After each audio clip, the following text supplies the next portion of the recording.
황장엽 선생님처럼 지옥에서 천당으로 이 전향을 함으로써 이 세계 역사의 흐름에 큰 영향을 준 지식인들이 많지는 않지만 몇 사람 있죠. 가장 유명한 분이 조지 오웰, 사회주의자였다가 스페인 내전에 참여를 해가지고 공산주의나 나치나 똑같은 전체주의다, 그럼으로써 그것을 문학으로 표현해서 1984년 동물농장을 써서 이 공산주의의 그 악마성을 드러내는 역할을 한 분이라든지, 미국에서는 소련 미국 공산당원으로서 간척질을 하다가 그것을 폭로한 휘테카 챔버스 휘테카 등등 여러 분들이 계시지만 21세기 세계 지성사에서 황장엽 선생님 같은 분은 안 계셨다는 생각이 듭니다. 우선 지옥에 있으면서 양심을 지켜갔습니다. 어떤 권력도 어떤 억압도 인간의 양심과 인간성의 본질을 말살할 수 없다는 것을 스스로 증명을 했습니다. 그리고 가족 등 수많은 사람들을 희생시키고 한국으로 와서 또 한국에서 이 좌파 정권 10년 동안 싸우면서도 본인이 가져온 이념과 전략을 굽히지 않고 그 정권과 싸웠습니다. 저는 그 기간에 황장엽 선생이 마치 섬처럼 외로운, 어떻게 보면은 감시를 많이 받는 경호 겸 감시인데, 그 가운데서 황장엽 선생을 자주 만나면서 감탄한 것은 역시 이념의 힘이 크다. 이념적 무장이 된 분이 이 정권과 맞서는 그런 아주 어떻게 보면 장렬한 모습을 옆에서 지켜볼 수가 있었습니다. 그분이 원하던 이 세상은 이루어지지 않았지만은, 그렇다고 해서 그분의 생애가 비극적이냐? 저는 비극적이지 않다고 생각합니다. 이분의 생애는 앞으로 한국 역사가 어떻게 발전하느냐, 또 이분의 영향을 받은 분들이 어떤 활동을 하느냐에 따라서 많이 달라지겠지만, 이미 그 생애 자체가 영웅적인 생애죠. 우리가 지식을 가지고 신념을 가지고 끝까지 운명을 건 사람들로 대표적인 사람들이 사륙신이라고 합니다만, 저는 그에 못지않는 황장엽 선생의 비장한 미학이 있다는 생각을 하고 있습니다. 이 황장엽 선생이 수많은 명언을 남겼습니다. 아마 한국인으로서 이렇게 많은 명언을 남긴 분은 없다고 생각합니다. 의록을 별도로 정리해야 될 거라고 생각합니다. 이분이 남긴 말 중에 제가 제일 자주 인용하는 말은 바로 이겁니다. 이념은 공동체의 이해관계에 대한 자각이다. 이걸 그냥 강조하지 않고 툭 던지면서 하신 말씀인데, 역시 이념이 한반도에서는 가장 큰 전략이다. 더구나 이념은 한마디를 더 못한다면 이념은 자기 정당성에 대한 확신을 주는 것이다. 자기가 정당하다는 확신을 주는 것이 이념이다. 이렇게 정리를 하고 싶습니다. 황장엽 선생을 철학자로서 아까 이동구 선생님이 말씀하셨듯이 문학인으로서 또는 전략가로서 여러 방면으로 볼 수가 있는데, 이 중에 하나, 그분은 통일에 대한 어떤 생각을 가지고 있었을까 하는 것을 저의 생각보다는 황장엽 선생이 여러 책이나 강연을 통해서 발표했던 것을 제가 나름대로 정리를 해보았습니다. 이게 여기 지금 프린터물로 제시되는 것입니다. 그걸 다 읽기보다는 그 중에 중요한 부분을 제가 강조하면서 말씀을 드리겠습니다. 요약을 하면 황장엽 선생이 보는 이 통일의 핵심은 이런 것이라고 생각합니다. 황장엽 선생은 북한식 사회주의를 봉건적 반동 세력으로 규정하고 북한 정권을 민족 반역 세력으로 보는 관점에서 인권 문제를 무기화하여 평화적 공존이 아닌 평화적 경쟁을 지속하여 북한 정권을 남북의 한민족 속에서 고립시킴으로써 평화적으로 무너뜨리는 전략을 권고하면서 한미일 동맹을 매우 강조했습니다. 한미일 동맹, 특히 한일 관계가 한미일 동맹 속에서 굉장히 중요한 고리 역할을 한다는 것을 강조하고 중국과 친북 세력이 연대할 수 있는 가능성을 경계를 했다. 이렇게 정리를 할 수 있을 것이라고 생각합니다. 황장엽 선생의 한반도 문제를 어떻게 보느냐 하는 것은 황장엽의 기록이라는 책을 2001년에 월간조선에서 간행했는데 그게 스스로 일문일답을 이렇게 정리를 했습니다. 남북 간의 대립의 본질을 남과 북에 수립된 양립할 수 있는 두 정치 체제 간의 대립으로 보는가 안 보는가 하는 데 있다. 즉 남북 간의 이 대립이 화해가 가능하냐 아니면 어느 한쪽 체제가 무너져야 하느냐 하는 것을 분명히 인식해야 된다. 평화적 공존은 가능하겠습니다. 그러나 남북의 통일은 이 체제 두 다른 체제로서는 불가능하다. 이렇게 주장을 하고 있습니다. 이 황장엽 선생은 남북 간의 문제를 민족적 관점에서 또는 체제적 관점에서 국제적 관점에서 이렇게 보는데 가장 중시하는 게 민족적 관점입니다. 남북 간의 대결은 민족사의 정통성이 누구한테 있느냐 하는 것을 놓고 다툰다.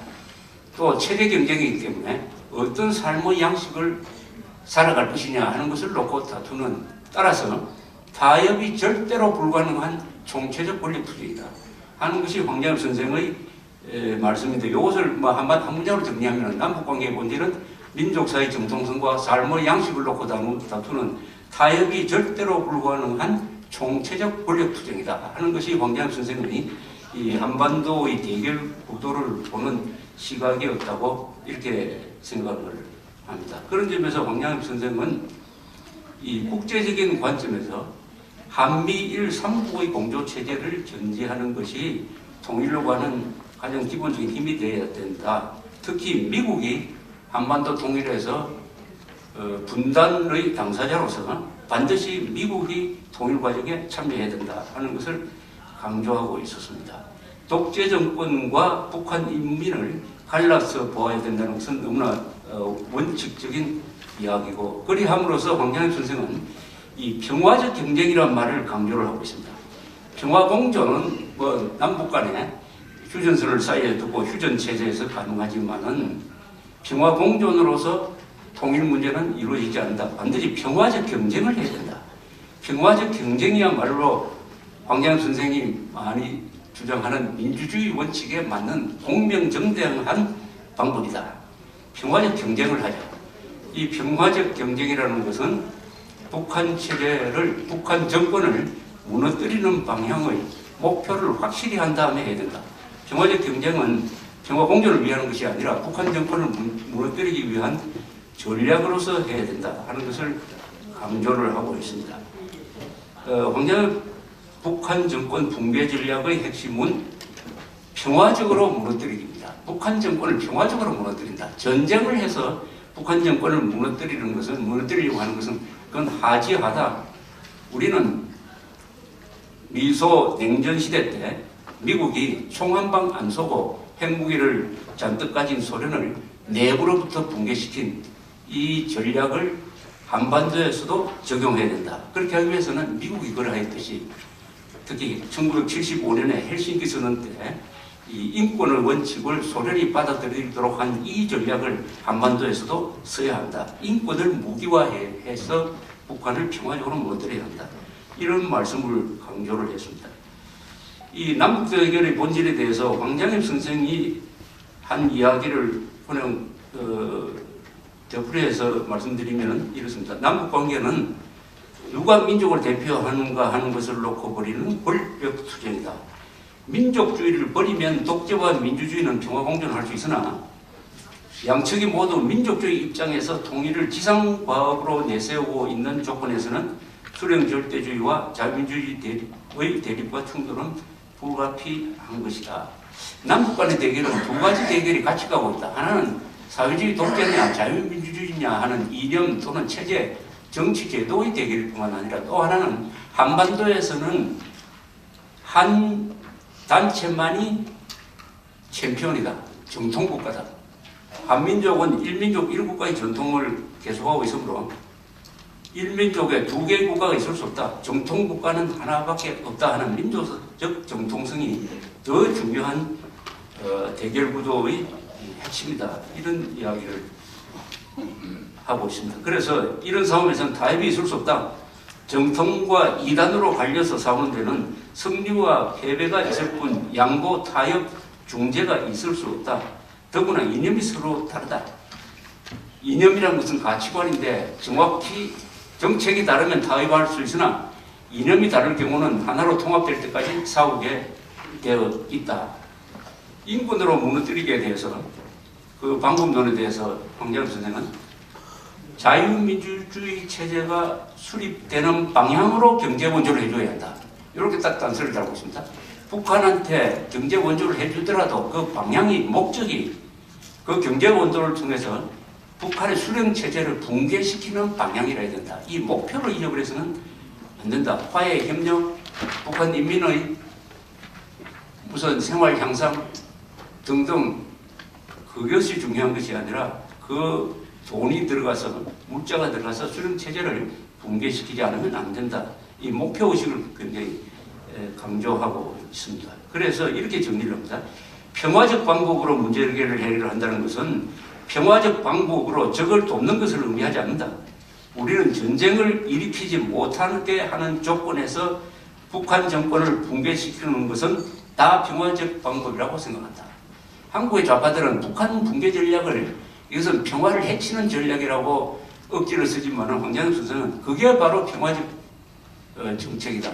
왜냐? 전쟁을 하자는 게 아니라 전쟁하지 않는 다른 방법으로 북한 정권을 붕괴시키는 것이 평화적 통일 정책이다. 이렇게 본질적인 규정을 하고 있습니다.